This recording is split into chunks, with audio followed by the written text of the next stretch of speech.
Assalamualaikum warahmatullahi wabarakatuh. Waalaikumsalam warahmatullahi wabarakatuh. Oke, selamat siang anak-anak. Siang.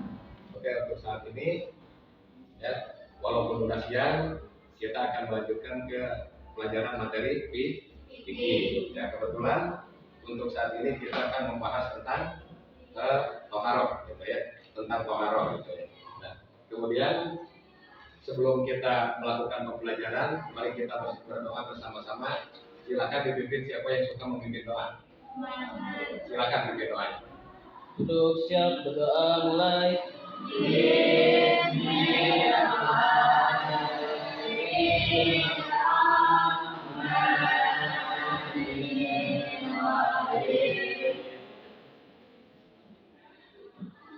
Berdoa cukup ya. Oke, untuk selanjutnya kita langsung ke kepada materi, yaitu materi toharoh ya, materi toharoh. Nah, Bapak pengen tanya, bagaimana pelajaran yang kebelakang kalian paham di kemarin tentang pelajaran-pelajaran yang terdahulu ya. Kalian harus paham ya, harus paham di mana materi yang kita ke belakang itu harus lebih memahami. Tetapi sebelum kita memasuki ke pelajaran, Bapak akan absen dulu, gitu ya, absen dulu. Ini untuk kelas ini untuk absen dulu biar kalian itu lebih rajin sekolahnya, gitu ya, lebih rajin. Kemudian jangan pernah tidak hadir. Baik ya, kita absen dulu untuk kelas ini.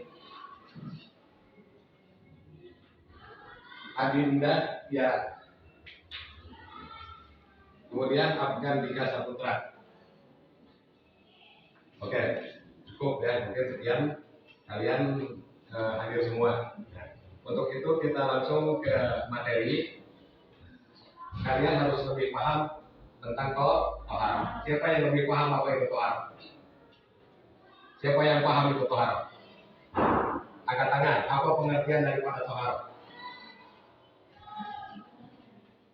Toharoh, paham kan toharoh?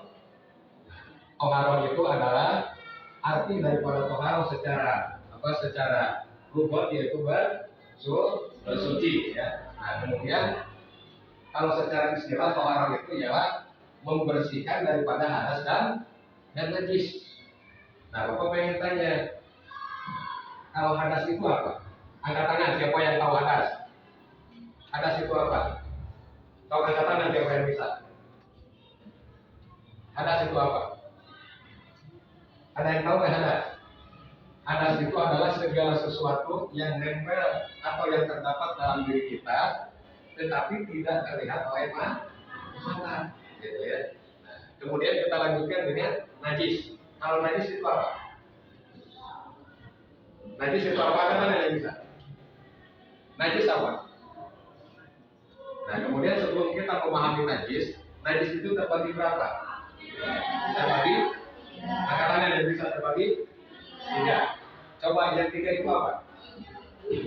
1 najis, 2 najis, 3 najis, nah, kemudian dari yang 3 itu adalah terbagi 2 ya. Ada yang dikatakan dengan najis ainnya, kemudian ada yang dikatakan dengan najis hukmiyah, gitu ya. Kalau hukmiyah itu bentuknya tidak terlihat, ya, tidak terlihat. Ya, contohnya seperti apa? Misalkan kita ada air kencing, gitu ya, ada air kencing. Kalau air kencing misalkan sudah lama, kelihatan nggak? Nah, berarti yang harus kita sucikan itu dari 2 hal. Satu dari bentuk apa ya? Kasar. Kemudian daripada apa ya? Daripada baunya, gitu kan. Nah, berbeda dengan najis ainnya. Ya, kalau najis ainnya itu dari apa ya? Kotoran, gitu ya, dari kotoran hewan misalkan. Nah, contohnya seperti apa? Kotoran ayam. Itu kan bentuknya terlihat, itu kan bentuknya terlihat, gitu. Nah, bentuknya seperti apa? Itu kita harus buang dulu daripada itu najis. Ya, daripada bentuk itu najis. Bagaimana langkahnya? Kita harus paham. Kemudian yang selanjutnya kita memahami tentang materi toharo itu berfungsi untuk apa? Ya, toharo itu kan untuk apa? Satu, fungsi toharo menjaga kesehatan. Kita akan hidup lebih baik. Kemudian kita harus bisa menerapkan daripada toharo itu di masyarakat atau dalam lingkungan kehidupan. Paham? Paham? Nah, kalian bisa nggak menentukan nanti dalam misalkan kita bisa menjaga kesehatan, ya kita bisa menjaga kesehatan jauh daripada penyakit. Ya. Coba siapa yang mau bertanya tentang toharo? Siapa yang mau bertanya? Paham? Paham? Nah, kembali lagi.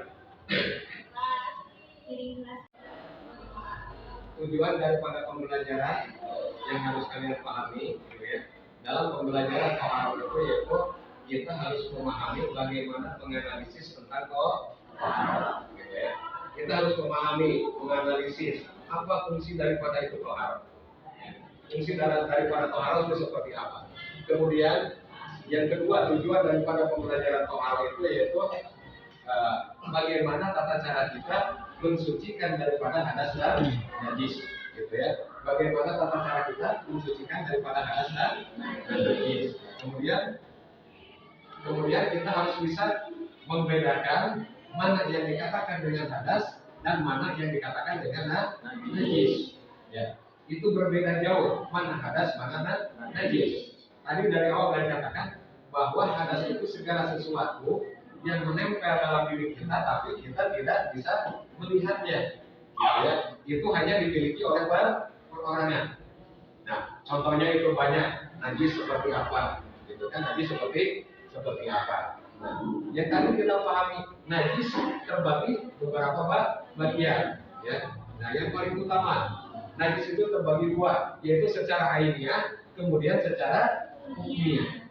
Nah, dari dua itu terbagi tiga bagian. Satu najis mughalladah, dua najis mughalladah, tiga najis mutawasithah. Nah, dalam mensucikan ketiga najis itu semuanya berbeda.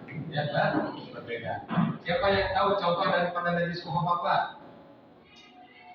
Coba siapa yang tahu, yang paham tentang najis muhaffafah? Yaitu contohnya misalkan seperti najis anak kecil yang belum berumur 2 tahun. Nah, itu jenisnya gitu kan, bisa kita mensucikan cuma menciptakan air sedikit, terus dilap itu udah suci.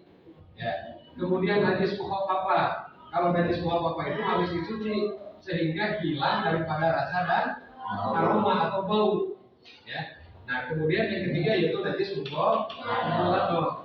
Beda najis mughalladah yaitu najis daripada hewan, misalkan anjing sama babi, sama bagong, sama gitu ya. Nah, itu disucikannya dengan cara mencucikan tangan 1 kali, kemudian digunakan air sebanyak 7 kali. Nah, baru disitulah suci, gitu ya. Paham? Paham.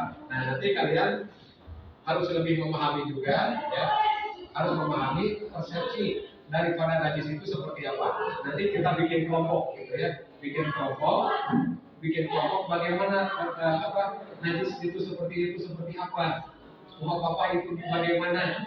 Nah, tapi dalam misalkan kita dalam berkelompok ya, ada diskusi gitu ya, ada diskusi di mana diskusi itu kalian harus bisa menerima pendapat daripada orang lain. Jangan sampai ego, ya. Ego sendiri ini saya yang benar.